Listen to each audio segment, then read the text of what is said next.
Hello students, स्वागत है आपका हमारे चैनल रूपलेस एजुकेशन में। मैं नीलम और आज का टॉपिक है मनी एंड बैंकिंग। अगर आप क्लास 12th में हैं तो ये टॉपिक बहुत इंपॉर्टेंट है और बहुत इजी है, आपको समझने में बहुत आसानी होगी और फ्री के गेनिंग मार्क्स हैं। अगर आप यूजीसी नेट बीकॉम बीबीए कर रहे हैं तो ये टॉपिक आपके लिए भी बहुत ज़्यादा इंपॉर्टेंट है। अगर आप कोई कॉम्पिटेटिव एग्जाम्स के लिए तैयारी कर रहे हैं तो उससे रिलेटेड एमसीक्यूज आपको जरूर पेपर पे देखने को मिलते हैं। तो बिना किसी टाइम वेस्ट के चलिए शुरू करते हैं। आज हम इस टॉपिक में पढ़ने वाले हैं बार्टर सिस्टम के बारे में कि भाई देखो, मनी तो बहुत लेट आया, मनी नहीं था। तो मनी से पहले क्या, मनी के पहले क्या गुड्स और सर्विसेज एक्सचेंज नहीं होते थे? क्या लोग जिनके पास, कैसे लोग एक दूसरे से एक्सचेंज करते थे? भाई सपोज अगर एक के पास व्हीट है और एक के पास कपड़ा प्रोड्यूस करता है तो कैसे ये दोनों एक्सचेंज करेंगे? तो पहले चलता था सीसी कमोडिटी, सीसी कमोडिटी या फिर सीसी इकोनॉमी भी बोला जाता है इसको। तो सीसी इकोनॉमी क्या होता है? कमोडिटी वर्सेस कमोडिटी, कमोडिटी के बदले में कमोडिटी दी जाएगी। सपोज अगर ए एक पर्सन है और बी एक पर्सन है, ए के पास से व्हीट है और इसके पास राइस है, तो क्या होगा? ए अपना व्हीट किसको दे देगा? बी को दे देगा। बी अपना राइस किसको दे देगा? ए को दे देगा। तो इस तरीके से ही एक्सचेंज किया जाता था। अब इसको एक बार थ्योरेटिकल वे में पढ़ लेते हैं। Barter system is a system of exchange in which goods are exchanged for the goods. Goods के बदले में ही goods को exchange किया जाता था। एग्जाम्पल भी गिवन है कि wheat के बदले में आप exchange कर सकते हो cloth, हाउस के बदले में हॉर्सेस। ऐसा कुछ फिक्स क्राइटेरिया नहीं है, किसी के भी बदले में आप कुछ भी एक्सचेंज कर सकते हो। और टीचर में भी पेड व्हीट और rice as a payment of his service. चाहे टीचर हो चाहे डॉक्टर हो, वो अपना कैसे सर्विसेज का पैसा लेगा? In the terms of the goods. या फिर कोई और सर्विस, सपोज टीचर ने एक डॉक्टर के बच्चे को पढ़ा लिया, ठीक है, डॉक्टर ने बदले में क्या दे दिया? उसको अपनी सर्विसेज दे दी, टीचर ने अपनी सर्विसेज दे दी। ऐसे भी हो सकता है। या फिर टीचर ने किसी फार्मर के बच्चे को पढ़ाया तो फार्मर ने बदले में बीट दे दिया और टीचर ने अपनी सर्विसेज दे दी। तो ये भी हो सकता है कि सर्विसेज भी दे दी और गुड्स दे दिया, कैसे भी करके एक्सचेंज होता है। इसे सीसी इकोनॉमी, मैंने आपको पहले भी बता दिया, इसे सीसी इकोनॉमी बोला जाता है, मतलब कमोडिटी टू कमोडिटी एक्सचेंज बोला जाता है। ठीक है, नेक्स्ट पे आ जाते हैं डिफिकल्टी। अब देखो, बार्टर सिस्टम जितना सुनने में आसान लग रहा है उतना ज्यादा डिफिकल्ट है। इसकी 5 डिफिकल्टी है। It is very important for class 12। ठीक है, क्लास 12 या क्रिटिकल क्वेश्चन आते हैं उसके अंदर ये बहुत ज्यादा इंपॉर्टेंट है। थ्योरी के अंदर it is very very important. तो first is lack of double coincidence of bond, first है। सेकंड है lack of divisibility, difficulty in storing wealth, absence of common measure of value and last is lack of standard of deferred payment. क्या होता है ये? सबसे पहले आपको ध्यान रखना है, if you are in class 12 और any exams you are giving, like चाहे बीबी हो चाहे बीकॉम हो, आपको ऐसे फ्लो चार्ट बनाने। फ्लो चार्ट से क्या हो जाएगा? It is very convenient for a teacher कि आप कैसे प्रेजेंट कर रहे हैं, उनको चेकिंग में भी इजी होगा तो आपको मार्क्स में भी इजी होगा। तो it is very important how you are presenting the paper. ठीक है, फर्स्ट है lack of double coincidence of bond. Double coincidence of bond क्या है कि सपोज एक मान लेते हैं रमेश है, ठीक है, और एक है आपका सुरेश। ठीक है, तो ये रमेश और सुरेश है। रमेश के पास क्या है? क्लोथ है, और सुरेश के पास से राइस है। ठीक है, अगर रमेश को से राइस परचेज करना है, ठीक है, तो रमेश गया सुरेश के पास कि भाई आप मुझे राइस दे दो, बदले में आप क्या ले लो? क्लोथ ले लो।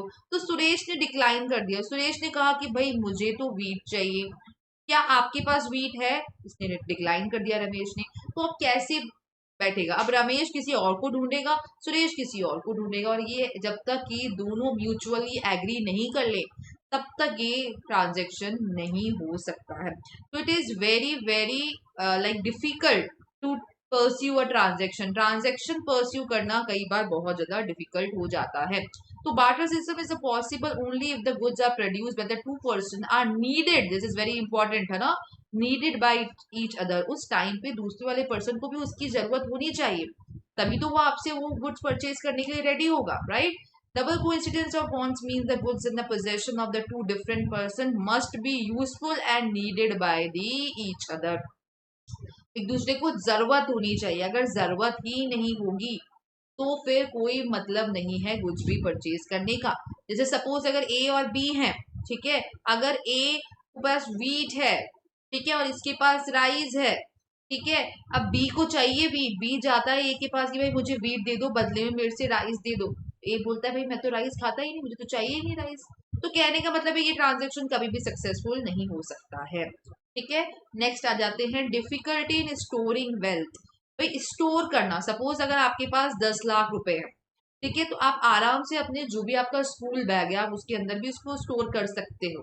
ठीक है। लेकिन इस वाले केस के अंदर बहुत ज्यादा डिफिकल्टी होती है। अगर आपके पास 10 क्विंटल वीट है तो इसको आप कैसे स्टोर करोगे? इसके लिए आपको एक प्रॉपर कंटेनर चाहिए। ठीक है। तो it is very difficult to store wealth for the future use. Most of the good जैसे वीट हो गया, राइस हो गया, या फिर कैटल्स हो गई, ठीक है, इसको स्टोर करने के लिए बहुत ज्यादा पैसा चाहिए पहली बात तो, साथ में बहुत ज्यादा टाइम भी देना है। टाइम कैसे देना है कि टाइम के चलते चलते ये चीज क्या हो सकती है, खराब हो सकती है। अगर आपके पास, ठीक है, 10 लाख रुपए हैं, ठीक है, और ये 10 लाख रुपए आपके पास पड़े हैं करीबन 5 सालों से, और ये 100 रुपीज का नोट है, ठीक है, ये मतलब 2000 वाले नहीं है, ठीक है, तो 100 रुपीज के नोट हैं, तो ये आपके खराब नहीं हुए, अभी तक 5 सालों से पड़े हैं, कोई प्रॉब्लम नहीं आई। लेकिन यही अगर कैटल होती, राइस होता, वीट होता, तो उसमें प्रॉब्लम आती स्टोरेज में। ठीक है। नेक्स्ट है लैक ऑफ डिविजिबिलिटी। डिविजिबिलिटी मतलब क्या होता है, किसी भी चीज को क्या करना, डिवाइड करना। तो इसमें डिवाइड इज वेरी प्रॉब्लमेटिक। कैसे आप डिवाइड करोगे? सपोज इसको एक एग्जाम्पल से समझते हैं, वापस ले लेते हैं, चलो सुरेश और रमेश वाला एग्जाम्पल हम वापस लेते हैं। ठीक है। तो सुरेश क्या बोल रहा है कि भाई, सुरेश बोल रहा है कि मुझे तो आप ये, मेरे पास वीट पड़ा है, आप ये ले लो। तो फिर रमेश बोलता है ओके, लेकिन रमेश के पास तो क्या है, कैटल्स है। ठीक है। इसने सिर्फ 1 kg या सपोज मान लो कि 5 kg वीट दिया है, तो इसके अंदर की कैटल्स को कैसे डिवाइड करेगा? 5 कैटल्स दे दे, 5 कैटल्स आर वेरी कॉस्टली। या फिर कैटल को बीच में से आधा तोड़ के दे दे, विच इज नॉट पॉसिबल। तो इसलिए डिविजिबिलिटी हमेशा प्रॉब्लम रहती है। इसको एक एग्जाम्पल से समझो, if a car to be exchange for a scooter then the car can not be divided. वैसे ही एनिमल्स को भी डिवाइड नहीं किया जा सकता। लास्ट सेकंड है absence of the common measure of value. Common measure of value जैसे सपोज डिफरेंट, ये उसी की जैसे ही है, डिफरेंट कमोडिटीज और ऑफ डिफरेंट वैल्यू, अलग अलग कमोडिटी अलग अलग वैल्यू। जैसे अभी अपन ने कार और स्कूटर के बारे में पढ़ा, ठीक है, तो स्कूटर आपको पता है कि इसकी वैल्यू क्या होती है, थोड़ी कम होती है, जबकि कार की वैल्यू क्या है, ज्यादा है। तो अलग अलग कमोडिटीज की अलग अलग वैल्यू है और उसका प्राइस फिक्स किया जाना चाहिए।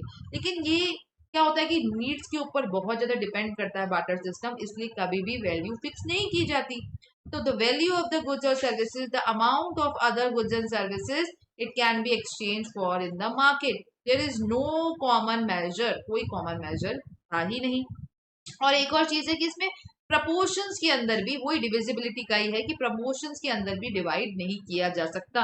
जैसे सपोज अगर स्कूटर वाला जो है वो अब कार को आधा थोड़ा डिवाइड कर सकता है, तो इट इज नॉट पॉसिबल। जैसे आज अपन को किसी को 289.5 पैसे देने हैं तो हम उसको आराम से यूपीआई करके भेज सकते हैं, लेकिन पहले ऐसा नहीं होता था। ठीक है।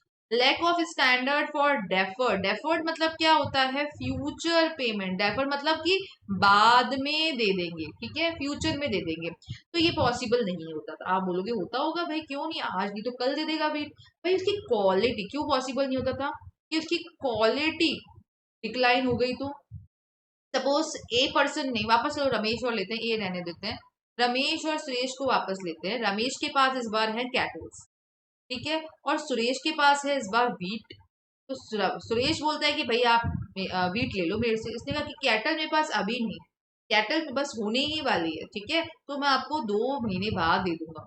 और सपोज इसी बीच वो कैटल की डेथ हो जाए, जो मदर थी उसकी डेथ हो गई, या फिर कैटल को कोई डिजीज लग गई, तब क्या होगा? तो उसकी क्वालिटी क्या हो जाएगी, डिक्लाइन हो जाएगी। जैसा वादा किया गया था वैसा नहीं मिल पाया।